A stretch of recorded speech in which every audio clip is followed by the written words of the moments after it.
Yo, it's your friend Red here, and I've been going over Log Horizon. I've been requested to review this one, and I actually enjoy it. It's a fucking great show.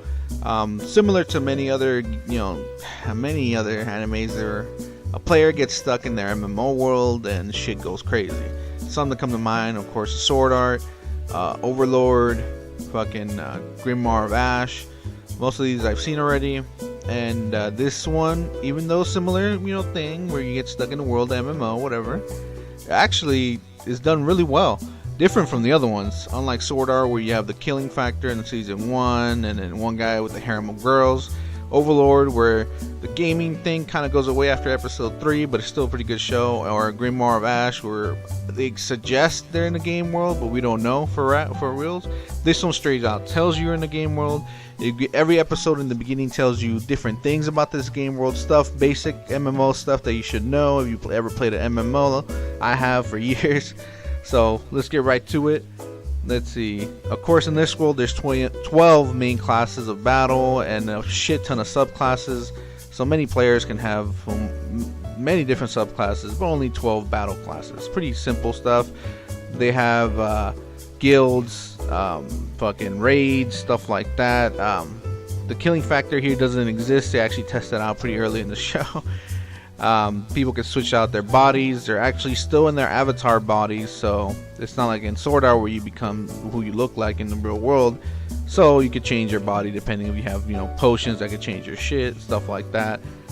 PKing is kind of pointless. Like I said, there's no killing factor here. If you die, you get respawned in the cathedral.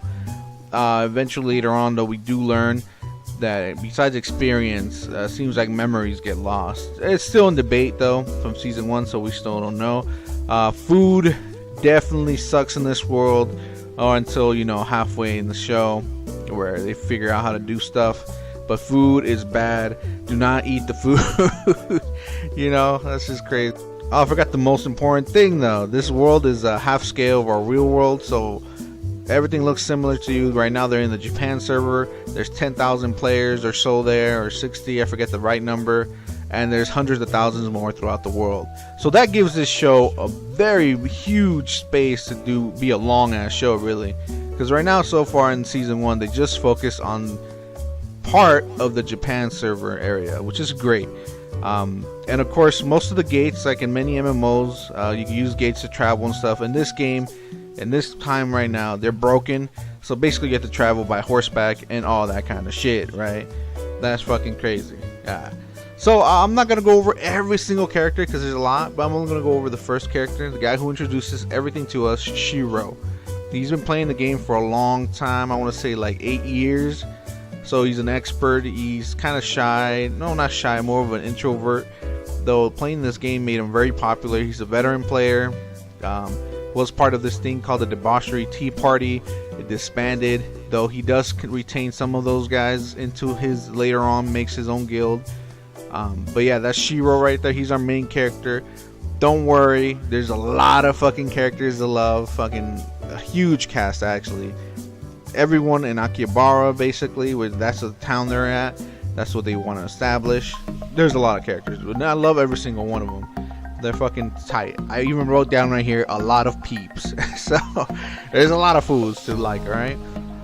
Besides that, though, we don't really get a raid in this season. You would think that since it's an MMO game, eventually they go raiding. But we do find out that if you're familiar with MMOs, there are events that happen regularly, around like every year, so.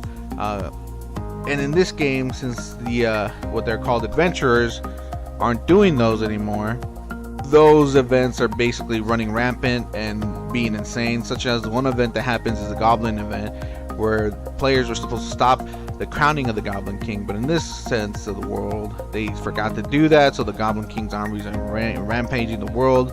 And that brings another factor. The NPCs in this world are no longer NPCs in a way. They're actually people, and from what we get from that factor is these people have been here and have seen these players a long time. It's kind of weird. I'm telling you, this show is introducing so much, and much better than any other MMO show I've seen, where questions are being answered that I had like in Sword Art or in Overlord or in fucking Grimoire. But anyways, You can't add friends at long distance. You have to be face to face. So some things are very strict on that. Politics, very big on politics. This show, watch it. You like it? That's really about it without spoiling a lot of shit, which I think I already did. But yeah, it's a great show, man. I'm already watching season 2. Can't wait to watch it. With all that being said, though, I'm gonna give it an 8 out of 10. It's a great show, but it doesn't excite me where I'm like, whoa, what the fuck? Plus, there's still a couple little flaws here and there, you know. But whatever, still pretty good show. Watch it. Hit that like, hit that sub, and I'll catch you guys next time.